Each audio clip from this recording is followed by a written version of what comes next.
Hello guys, this is how to custom a mouse cursor on Windows 11. Easily open settings by clicking on Windows logo and click on settings, and here find icon accessibility right here.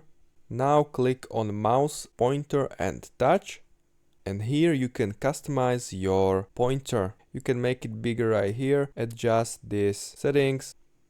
As you can see, my mouse pointer is abnormally big. I'm gonna make it smaller. You can also turn it black, and I like the inverted option. It's changing when it's on the white background or black background. And you can also change colors of your pointer, and for example I want yellow, or you can also choose your preferred color, your favorite one. If you want to change your mouse pointer, scroll down a little, click on the mouse option, additional mouse settings, pointers, and you have to upload here your preferred cursor. Thanks guys for watching, hope it helps, and see you in the next video.